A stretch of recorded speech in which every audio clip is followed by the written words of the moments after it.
আসসালামু আলাইকুম প্রিয় ষষ্ঠ শ্রেণীর শিক্ষার্থীরা, তোমাদের গণিত বইয়ের চতুর্থ অধ্যায় অনুশীলনী 4.2 বীজগণিতীয় রাশি।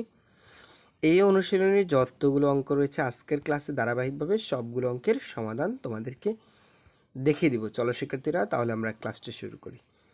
তবে তার পূর্বে তোমাদের সবার প্রতি রিকোয়েস্ট থাকবে, তোমরা যারা এই চ্যানেল নতুন অবশ্যই চ্যানেলটি সাবস্ক্রাইব করে রাখবা, আর যারা করেছো তাদেরকে অসংখ্য ধন্যবাদ। আচ্ছা, বীজগণিতীয় রাশির গুণের যে কাজগুলো তোমরা কি জানো? এই যেখানে সরল করো, 1 নম্বরে বলছে সরল করো মানে কি, এখানে x এর পাওয়ার কত 3, এখানে x এর পাওয়ার কত 7। আমি তোমাকে একটা কথা বলি, সেটা দেখো। x এর পাওয়ার যদি ধরো এখানে 3 আছে, গুণ আমি দিলাম, আমি একটু সাজাই লিখতেছি, একটু দেখো মনোযোগ। ধরো x এর পাওয়ার স্যার এখানে 7 লিখলাম, এখানে x এর পাওয়ার 3 লিখলাম। এখন আমি যদি তোমাকে বলি যে এইটা কি করো, গুণ করো, এই জায়গাতে গুণ চিহ্ন দিলাম। কি দিলাম?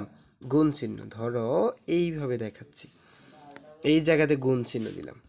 এই যে গুণ চিহ্ন দেওয়ার কারণে তুমি চিন্তা করবা এই 7 এবং 3 কি হবে? যোগ হবে। গুণের ক্ষেত্রে পাওয়ারগুলো কি হয়? যোগ হয়।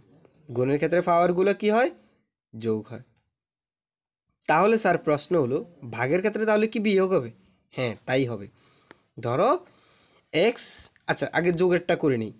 এক্স এটা লিখলাম, ঠিক আছে, দুইটাই তো এক্স আছে, এখানেও এক্স আছে, এখানে আছে, তুমি একটা এক্স লিখবা।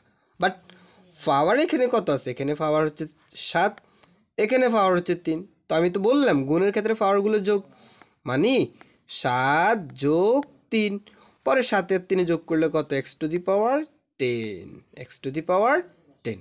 এটা হচ্ছে আমাদের অ্যান্সার। এখন তোমার প্রশ্ন তো যে স্যার ভাগ হলে কি করব? একইভাবে সেম জাস্ট এই জায়গাতে তখন এই জায়গাতে কি হবে? এই যে গুণ চিহ্ন যেটা তুমি দেখতেছো, এই জায়গাতে আমরা এখন এটাকে মুছে নিচ্ছি। ধরো এই জায়গাতে আমরা একটা ভাগ চিহ্ন দিলাম। কি দিলাম? ভাগ চিহ্ন। তাহলে ভাগ চিহ্ন দিলে এই জায়গাতে এই যে যোগ চিহ্ন যেটা দিচ্ছ, এই জায়গাতেও কি হবে? সেমভাবে বিয়োগ হবে এখন, ঠিক আছে? এই জায়গাতে বিয়োগ চিহ্ন হবে। তাহলে যেহেতু ভাগের ক্ষেত্রে পাওয়ারগুলো বিয়োগ হয়, তাহলে 7 থেকে 3 বিয়োগ করো, 7 থেকে 3 বিয়োগ করলে 4 হবে। তার মানে এই জায়গাত কত? এক্স টু দি পাওয়ার 4 হবে। এতটুকুই পার্থক্য। গুণের ক্ষেত্রে পাওয়ারগুলো যোগ করবা, ভাগের ক্ষেত্রে পাওয়ারগুলো কি করবা? বিয়োগ করবা। আচ্ছা, তাহলে এই যে অঙ্কটা দেখতেছো তুমি, এখানে এক্স টু দি পাওয়ার 3 মানে এক্স এর পাওয়ার কয়টা? 3টা আছে। এখানে এক্স টু দি পাওয়ার 7 মানে এক্স এর পাওয়ার কয়টা আছে? 7টা আছে। তার মানে টোটাল হিসেব করলে, টোটাল এখান থেকে এই পর্যন্ত হিসেব করলে এক্সের পাওয়ার কয়টা? 10টা। তুমি চাইলে অঙ্কটা ঠিক এইভাবেও লিখতে পারো, এক্স টু দি পাওয়ার এই 3, দ্বিতীয় লাইনটা এভাবে 3 যোগ 7, তো পরে 3 এর সাথে যোগ করলে কত হবে? এক্সের পাওয়ার কত হবে? 10 হবে। ব্যাস, অ্যান্সারটা হয়ে গেল। এইভাবেও করতে পারো অথবা এইভাবেও করতে পারো, যেভাবে তোমার ভালো লাগে। জাস্ট তুমি প্রসেসটা মনে রাখবা, গুণের ক্ষেত্রে পাওয়ারগুলো যোগ করবা, ভাগের ক্ষেত্রে পাওয়ারগুলো বিয়োগ করবা। ওই যে বিকল্প পদ্ধতি এখানে দেখানো হয়েছে, এই যে এই জায়গাতে এক্স টু দি পাওয়ার 7 পরে এক্স টু দি পাওয়ার 10, এটা খালি বলি, এটা দেওয়ার দরকার নেই। আচ্ছা ঠিক আছে। আচ্ছা, এই জায়গাতে দেখো তো এক্সের পাওয়ার কয়টা আছে? 3টা। এই জায়গাতে এক্সের পাওয়ার কয়টা? সরি, এক্স না তো, এখানে তো এর পাওয়ার এখানে কয়টা আছে? 3টা। এখানে এর পাওয়ার কয়টা? একটা। নাই, না থাকলে তুমি বুঝতে হবে এখানে এ একটা আছে, এখানে কয়টা আছে? 5টা। এখন তোমাকে ভেঙে লিখতে বলছে, যেমন এ 3টা মানে এ 3টা, এ একটা মানে এ একটা, এ 5টা মানে এই 5টা, এ টু দি পাওয়ার 5 মানে এই 5টা। তার মানে সবগুলো জাস্ট এখানে সবগুলো আবার লিখবা, লিখে গুনবা, লিখে তুমি এখানে গুনবা, 1টা 2টা 3টা 4টা 5টা 6টা 7টা 8টা 9টা। তার মানে এ টু দি পাওয়ার কত? 9। এটাই হচ্ছে আমাদের অ্যান্সার। এটাকে চাইলে আরও সহজ পদ্ধতিতে করা যায়। প্রথমে তুমি এই লাইনটা এইখানে লিখছো, তারপরে এখানে কত আছে? 3টা, এই 3টা এখানে লিখবা। এখানে কয়টা আছে? একটা, এখানে তুমি একটা লিখবা। এখানে কয়টা আছে? 5টা, এখানেও তুমি 5টা লিখবা। কারণ ওই যে গুণের ক্ষেত্রে এখানে তো গুণ, তাই না? এই জায়গাতে গুণ আছে, গুণ থাকলে পাওয়ারগুলো যোগ আকারে লিখতে হয়। তো পরে তুমি এই জায়গায় এখন যোগ করো, এই সবগুলো যোগ করো, 3 এর একে যোগ করলে 4, 4 এবং 5 যোগ করলে 9। তার মানে আমাদের অ্যান্সারটা কত পাইছি? a⁴ 9। ঠিক আছে, এভাবে করে বাকিগুলো তোমরা করবা। আমি আশা করি তোমরা সবাই পারবা। আচ্ছা, একটু কঠিন থেকে একটা দেখাই, যেমন এই অঙ্কটা যদি একটু দেখাই, এটা কি তোমরা পারবা? 5 নাম্বারটা, এই যে এইটা, এটাও সেম একই নিয়ম। আচ্ছা, যদি 6 নাম্বারটা বুঝতে পারো তাহলে ওইটাও আশা করি পারবা। কিভাবে দেখো, এক্স এখানে কয়টা আছে? 2টা এক্স আছে, তাই মানে এই যে দেখো 2টা এক্স। আচ্ছা, প্রথম আমরা অঙ্কটা তুলে নিচ্ছি, একদম এখান থেকে পর্যন্ত নিলাম। আচ্ছা, এখন এখানে 2টা এক্স, ঠিক আছে, 2টা মানে 2x² আছে, তো এখানে 2x² লিখলাম। এখানে দেখো আর কোথায় আছে? এখানেও কিন্তু 4x² আছে, তার মানে এই জায়গাতে 4x² লিখলাম। x² স্যারের লেখা শেষ। এখন আমরা এই জায়গাতে y² লিখব, এই জায়গাতে লিখছি। আবার এখানে y² এখানে 3টা আছে, তার মানে এখানেও স্যারের লিখলাম। ওকে, এরপরে দেখো এখানে 2z² এখানে লিখলাম, এই যে 2z² এই জায়গাতে লিখলাম স্যার। তুমি তো এই লাইনটা তো বুঝছো একদম ইজিলি, তাই না? এখন দেখো তুমি সংখ্যা সংখ্যা গুণ করবে। এখানে 2 আছে না, এই যে 2, এখানে কত আছে? 4। আমরা এটাকে একটু শর্টকাটে করবো না, একটু ভেঙে দেখাবো তোমাদেরকে। চাইলে তোমরা শর্টকাটে করতে পারো অথবা ভেঙেও লিখে করতে পারো। আমার মনে হয় এটা ভেঙে লেখার থেকে শর্টকাট করাটাই ভালো হবে। তুমি এই মাঝের লাইনটা বাদ দিবে, এই লাইনটা করবা না, ঠিক আছে? এই লাইনটা বাদ দিবে। তো 2 এবং 4 গুণ করো। ধরো এই যে 2 আর এখানে কত? 4। 2 এবং 4 গুণ করলে 4 দুগুণে কত হবে? 8 হবে। এটা তো বুঝছো। আর এখানে এক্স কয়টা আছে? 2টা। এখানে এক্স কয়টা আছে? 2টা। মানে এক্সের পাওয়ার কটা হলো? 4টা না? হ্যাঁ, এই জায়গায় এক্সের পাওয়ার 4টা হলো। তার মানে আমরা এই জায়গার কাজটা কিন্তু করে ফেলছি। ওকে, আবার এই জায়গাতে দেখো 3 আছে, এই জায়গাতে কি আছে? 3 আছে, তো তুমি এখানে 3 লিখছো, ভালো কথা। কিন্তু এখানে ওয়াইয়ের পাওয়ার কয়টা? 2টা। এখানে ওয়াইয়ের পাওয়ার 2টা। কয়টা হলো? ওয়াইয়ের পাওয়ার কয়টা হলো? 4টা, মানে 3y টু দি পাওয়ার 4। আর মাঝখানে 2z² বাচ্চারা ওইটা যেভাবে আছে ওইভাবেই থাকবে, ঠিক আছে? আচ্ছা, এখন 8, 3, 2 গুণ করো তো। আবার এই লাইনটা কেটে দাও, ধরো এই লাইনটা কেটে দিলাম। 3, 8, 2, এই 3টা গুণ করো। 3 8 24, 24 দুগুণে কত? 48 হয়ে গেল।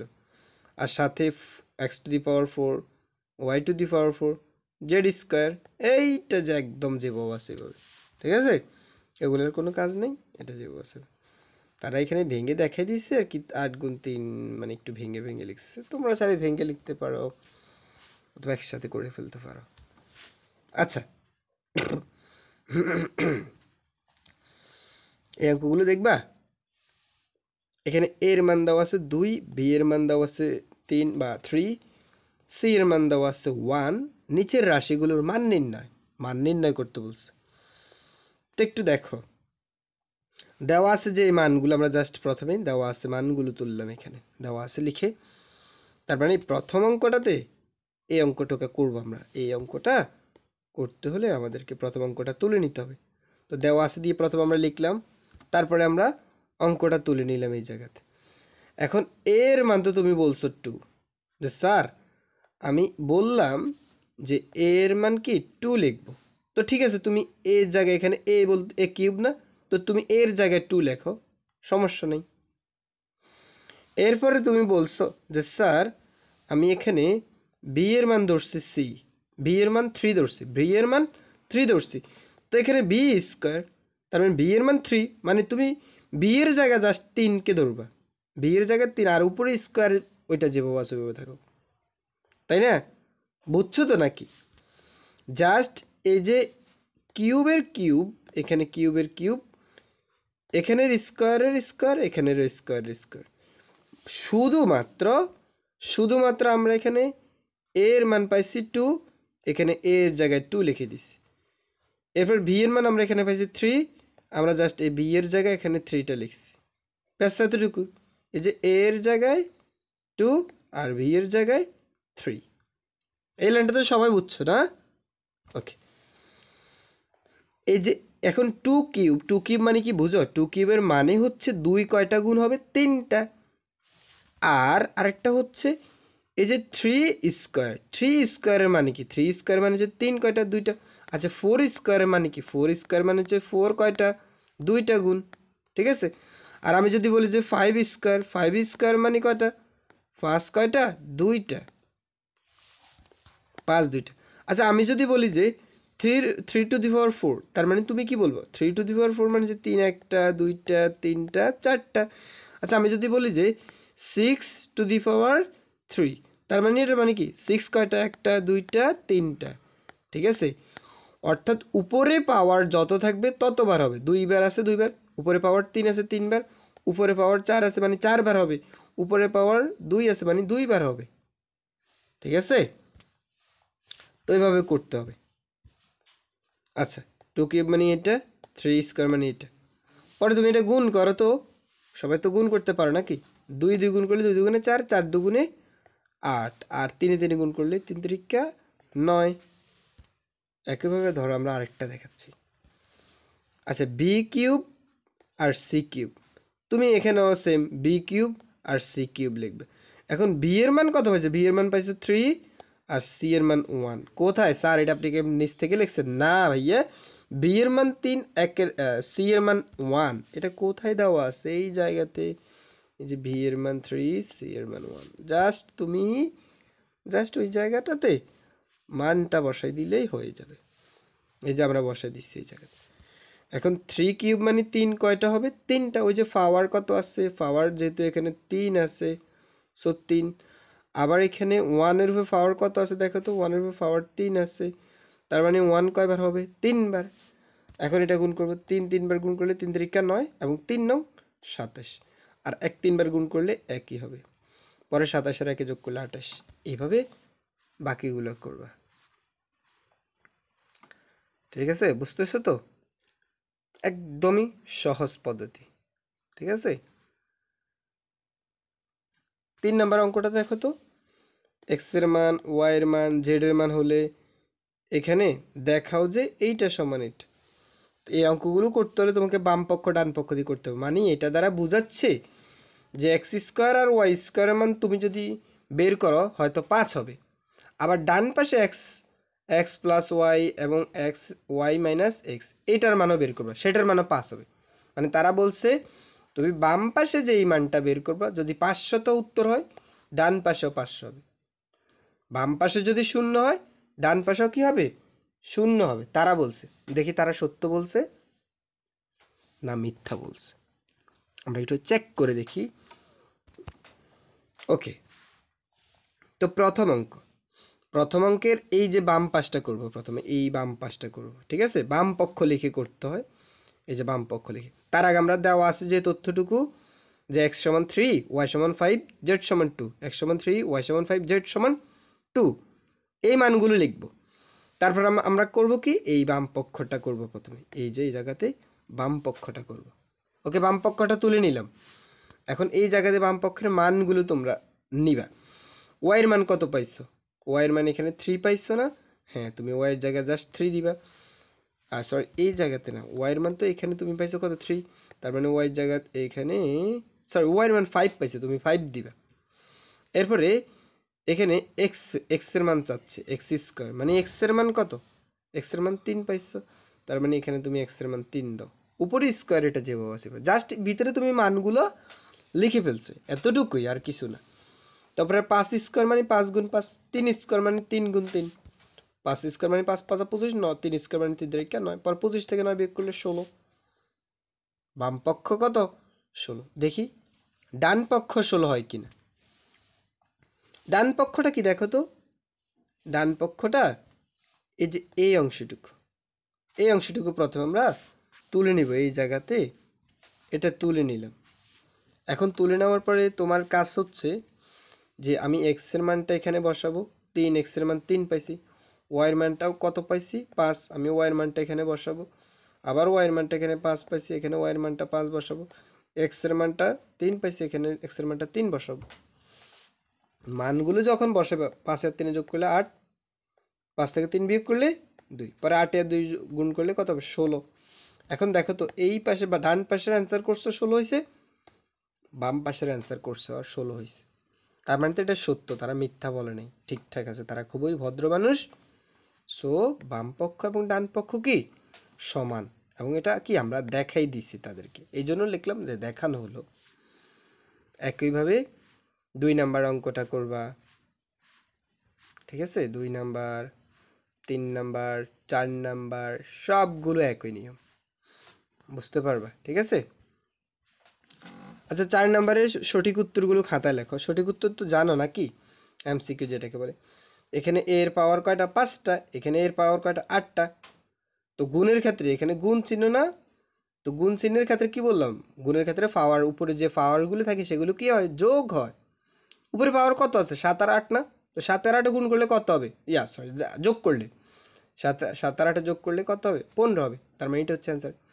তোমরা আবার দেখে এই করে, এটা এমন করিও না যে এখানে উপরে আছে এ 7টা, আবার এর উপরে এখানে কত আছে? 8টা। তো গুণ মানে 7 আর 8 গুণ করলে মানে a⁴,